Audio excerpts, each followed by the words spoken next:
నమస్తే. టీడీపీ యువనేత మరియు మంత్రి నారా లోకేష్ని మన వైసీపీ అధినేత జగన్మోహన్ రెడ్డి గుడ్డిగా ఫాలో అవుతున్నారంటారా? మరి దీని గురించి మాట్లాడడానికి మనతో పాటు టీడీపీ స్పోక్స్ పర్సన్ సూర్యదేవరలత గారు ఇప్పుడు మనతో ఉన్నారు. నమస్తే మేడం.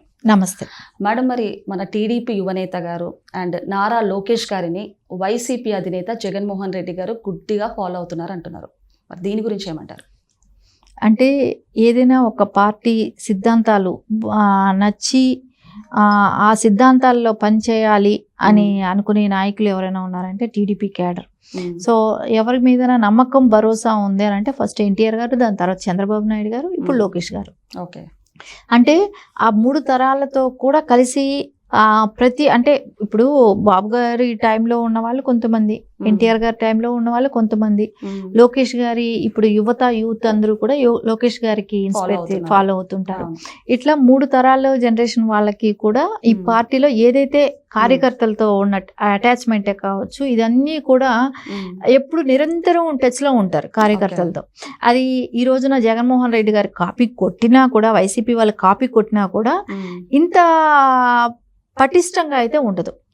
ఇప్పటికైనా కూడా ఏ పార్టీలో కూడా మీరు తీసుకోండి, తెలుగుదేశం క్యాడర్కు ఉన్నంత పటిష్టమైన ఇది కానివ్వండి, అంత ఇది ఏ పార్టీలో ఉండదు. ఇక్కడ తెలుగుదేశం క్యాడర్కి ఏంటంటే మీరు ఏది ఆశించరు. ఇక్కడ మీరు సభ్యత్వాన్ని ఇప్పుడు జగన్మోహన్ రెడ్డి గారి కాపీ కొడతాలని ప్రయత్నించినా కూడా ఒక సభ్యత్వం ఉంది కదా, ఇన్సూరెన్స్ వస్తుంది కదా, అందుకోసమే వాళ్ళకి టీడీపీ క్యాడర్ అంత స్ట్రాంగ్ గా ఉంది అనుకోవడం అది పిచ్చితనం. ఎందుకంటే అది కాదు ఇంపార్టెంట్ ఇక్కడ. సో క్యాడర్ తో ఎంత నాయకులు కలుస్తున్నారు. ఈవెన్ బాబు గారి దగ్గరకు వచ్చారనుకోండి, పేరు పెట్టి చెప్పగలుగుతారు. కార్యకర్త ఎక్కడ ఉన్నారు ఏంటనేది ఆయన పేరుతో మాట్లాడగలుగుతారు. ఇది అందరికీ ఉండదు. మండలం నాయకులు ఎవరు, ఆ జిల్లాలో ఏ నాయకులు పెద్దవాళ్ళు ఉన్నారు, కొంతమంది విలేజ్ స్థాయి నాయకులను కూడా గుర్తుపట్టి మాట్లాడగలుగుతారు నారా చంద్రబాబు నాయుడు గారు. సో సేమ్ అదే లోకేష్ గారిలో కూడా ఉంది. లోకేష్ గారు వచ్చిన తర్వాత అంటే పార్టీ బాధ్యతలు తీసుకుంటూ వచ్చిన తర్వాత, బాధ్యతల్లోకి ఎంటర్ అయిన తర్వాత ఆయన సభ్యత్వాన్ని తీసుకున్న వాళ్ళకి ఇన్సూరెన్స్ అనేది ఉండాలి. కార్యకర్తలకి వాళ్ళకి ఏదైనా అపాయం జరిగితే, ఏదైనా అనుకోని విపత్తులు ఏమైనా వచ్చినప్పుడు జరిగినప్పుడు వాళ్ళకి ఇన్సూరెన్స్ ఉండాలి అనేది స్టార్ట్ చేసింది ఏ రాజకీయ పార్టీలోనూ లేదు. ఫస్ట్ తెలుగుదేశం పార్టీలోనే వచ్చింది. అది లోకేష్ గారు చేశారు. సో అది కాపీ కొడితే వచ్చేది కాదు. ఏ పార్టీకి లేని ఆలోచన ఆయన తీసుకురావటం స్టార్టింగ్ లోనే. అప్పుడు 2014 నుంచి తీసుకొచ్చినప్పుడు, సో ఆ టైంలో నుంచి ఎవరు కూడా ఆ పార్టీలో సభ్యత్వం అంటే డిజిటల్ కార్డు కూడా రావటం, అప్పటి నుంచే మాకు కార్డు కూడా తీసుకురావటం. అప్పటి వరకు బుక్స్ లో రాసేవాళ్ళు, డిజిటల్ కార్డు రావటం అనేది ఆ టైం నుంచి వచ్చింది. అంటే ఎంత ముందు చూపు. ఇంకోటి, తెలుగుదేశం క్యాడర్లో ఏదైనా ఒక చదివించుకోలేని పిల్లలు ఉంటే కూడా ఎన్టీఆర్ ట్రస్ట్ మూలాన చదివిస్తున్నారు. హెల్త్ ప్రాబ్లం ఉంటే ఇది ఈ కార్డు అన్నిటికీ వర్తిస్తుంది. హెల్త్ కానివ్వండి, ఎడ్యుకేషన్ కానివ్వండి, సో వీటికి అన్నిటికీ కూడా స్కిల్ డెవలప్మెంట్ కానివ్వండి, వాళ్ళని వేరే వృత్తులు ఏదైతే వాళ్ళకి ఇంట్రెస్ట్ ఉంటుందో దానిలో వాళ్ళని ప్రావీణ్యం తీసుకునేటట్టు కానివ్వండి, ఇవన్నీ దీనికి వర్తిస్తాయి ఈ సభ్యత్వం కార్డు ఉంటే. అంటే వాళ్ళు ఏమీ చేసుకోలే, అంటే ఆర్థికంగా చితికిపోయిన వాళ్ళు ఉంటారు కాబట్టి, ఆర్థికంగా సెటిల్మెంట్ లేని వాళ్ళకి పిల్లలకి గ్రోత్ కోసం వాళ్ళ ఎడ్యుకేషన్ పరంగా దేనిలో ఉంటే వాళ్ళ భవిష్యత్తు బాగుంటది కదా, అలాంటివన్నీ చేస్తుంది టీడీపీ పార్టీలో ఉన్న వాళ్ళకి. కానీ అదే జగన్మోహన్ రెడ్డి గారు ఏం చేస్తున్నారో చెప్పండి. అంటే లోకేష్ గారితో పోలిస్తే జగన్మోహన్ రెడ్డి గారు చాలా అనుభవం ఉన్నవారు రాజకీయాలు మామూలుగా. కానీ లోకేష్ గారిని ఇప్పుడు అనుసరిస్తున్నారంటే జగన్మోహన్ రెడ్డి గారు ఏమైనా ఫెయిల్ అయ్యారంటారా? ఆయన పవర్ లో ఉన్నప్పుడు ఏవైతే చేశారో అందులో ఫెయిల్ అయ్యారు కాబట్టి లోకేష్ గారిని ఫాలో అవుతున్నారంటారా? ఖచ్చితంగా ఇక్కడ ఎప్పటికీ రీచ్ కాలేరు వైసీపీ పార్టీ. తెలుగుదేశం లాంటి క్యాడర్ కావాలనేది వాళ్ళ ఇంకా జన్మలో ఎప్పటికీ, ఇంకా నెక్స్ట్ జన్మ ఏమైనా ఉంటే తెలుసుకోవాలేమో కానీ ఇప్పటికైతే ఎప్పటికీ రీచ్ కాలేరు. ఎందుకంటే తెలుగుదేశం క్యాడరు ఆత్మవిశ్వాసంతో ఉండేవాళ్ళు. నాయకులు వెళ్ళిపోవచ్చు, ఎవరైనా మారిపోతుంటారు, వస్తుంటారు, వచ్చిన వాళ్ళని ఆదరిస్తారు, వెళ్లే వాళ్ళు వెళ్తే కూడా మాకు బాధ లేదు, లెక్క లేదు అన్నట్టే ఉంటారు. మీరు వెళ్తే ఏంటి, మేము మా పార్టీలో ఇంకో నాయకులను తయారు చేసుకుంటాం అనే అంత నమ్మకంగా ఉంటుంది టీడీపీ క్యాడర్ మొత్తం కార్యకర్తలు. ఇది వైసీపీలో ఉండదు. ఓకే. అంటే తెలుగుదేశంలో ఉన్నామని మేము తెలుగుదేశం వాళ్ళు మాట్లాడటం కాదు, ఏ పార్టీ అయినా ఒప్పుకునేది అది.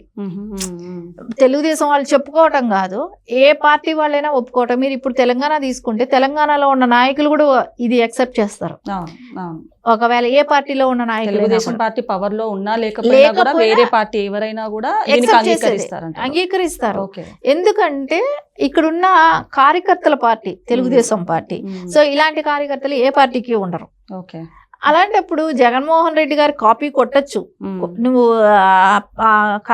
మీ కార్యకర్తలను ఆకట్టుకోవాలని, మా కార్యకర్తలు ఇది చేసిన అంటే ఇక్కడ రెండు విధాలు ఆలోచించండి. ఒకటి, కార్యకర్తలు కూడా అంతే అభిమానంతో ఉన్నారు మా నాయకుల పైన. నాయకులు కూడా ఎలా ఉన్నారు అంటే మా బాబు గారే తీసుకోవచ్చు, లోకేష్ గారే తీసుకోవచ్చు. వీళ్ళకేంటి, కార్యకర్తలు కూడా అంతా వాళ్ళ పిల్లల్లాగా చూసుకోవాలి. వాళ్ళకి ఏదైనా ఆపద వస్తే వాళ్ళ పిల్లల్ని చదివించే బాధ్యతే కానివ్వండి, వాళ్ళకి ఒక స్కిల్ డెవలప్మెంటే కానివ్వండి, వాళ్ళకి హెల్త్ ప్రాబ్లం వస్తే చూసుకునే బాధ్యతే కానివ్వండి, ఇంకొకటి వాళ్ళకి ఇన్సూరెన్స్ లాంటిది కల్పించాలనే కానివ్వండి, ప్రతిదీ కూడా బాధ్యతగా తీసుకోవాలనేది ఒక తండ్రి స్థానంలో ఉండి బాబు గారు ఆలోచించటం. ఇక్కడ రెండు రకాల ఆలోచనలు ఉన్నాయి కాబట్టి అక్కడ అట్లా కాదు. రీజన్స్ ఏంటంటారు, తేడా ఏంటంటారు జగన్ గారికి? అంటే మనుషులతో కలవటం. ఓకే. మీకు ఇప్పుడు ఒక కార్యకర్త, ఒక నాయకుడు మీ దగ్గరకు వస్తే టైం ఇవ్వాలి, వాళ్ళతో మాట్లాడాలి, వాళ్ళ సమస్యలు వినాలి. సో అప్పుడే కదా ఎవరికైనా కూడా ఏమనిపిస్తుంది, ఆ నాయకుడి మీద అభిమానం పెరుగుతుంది. సో నువ్వు ఆ నాయకుడు కూడా ఏం చేయాలి, సో ఈయన ఏం కష్టంలో ఉన్నారు ఏంటి అనేది వాళ్ళ బాధలు వినాలి. సో వాళ్ళకి రెస్పాండ్ అవ్వాలి. సో అది అయినప్పుడు ఖచ్చితంగా వాళ్ళిద్దరి మధ్య బాండింగ్ బాగున్నప్పుడు సో ఆ నాయకుడిని ఎప్పుడు గుండెల్లో పెట్టుకుంటారు. సో అది కూడా కాకుండా బాబు గారు 47 years ఆయన రాజకీయ అనుభవంలో ఎంతో మందిని చూశారు. ఓకే.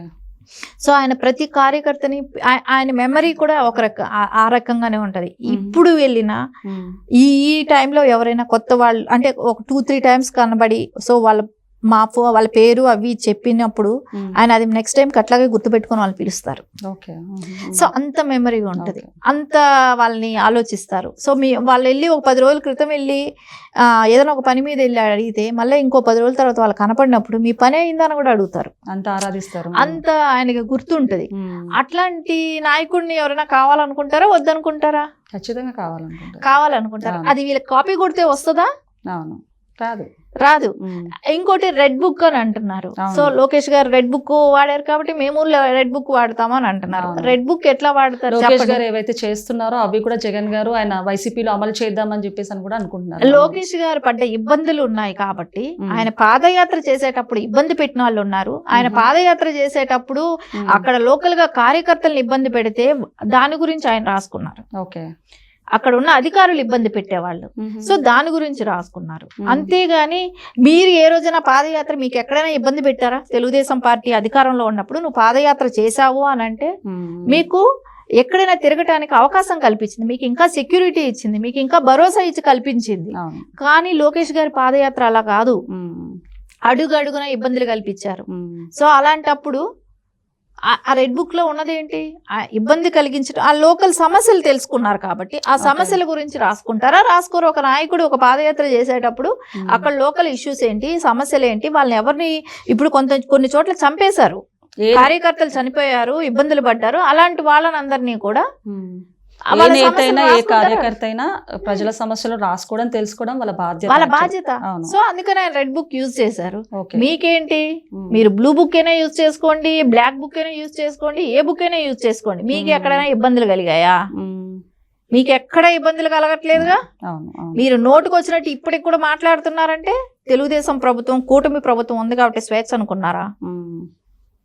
సో ఈ రోజు కూడా ఎంత క్రమశిక్షణతో ఉంది కూటమి ప్రభుత్వం, అది వాళ్ళు ఉండగలుగుతారా? ఉండలేరు, వాళ్ళు ఎప్పటికీ ఉండలేరు. సో ఏది ఏమైనా లోకేష్ గారిని కాపీ కొడితే వచ్చేది కాదండి. స్వతహాగా మనకు ఉండాలి అలవాట్లు, మనకు ఉండాలి ఈ బుద్ధి అనేది. అంటే కొన్ని ఆలోచనలు వాళ్ళకు స్వతహాగా వచ్చినట్టు. సో వీళ్ళు అంటి పెట్టుకుంటే, ఇప్పుడు మనం పెట్టుకుంటే వస్తాయి అనుకోవటం అదొక అవివేకమే అవుతుంది. చూసి నేర్చుకోవడం అన్నది అది వేరే విషయం. అది ఎంతవరకు సాధ్యమవుతుంది?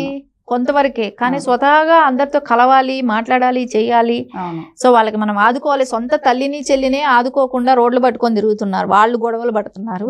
సో నువ్వు ఇంకెవరినో ఆదుకుంటావంటే నమ్ముతారా కార్యకర్తలు? అవును. నమ్మరు కదా. అవును. సో మనం ఇల్లు చక్కదిద్దుకొని మళ్ళీ బయట వచ్చి చక్కదిద్దాలనేది కూడా అంటారు కదా, సామెత ఉంది కదా, అది అంటారు కదా రేపొద్దున. అవును. ఓకే మేడం, నమస్తే. నమస్తే.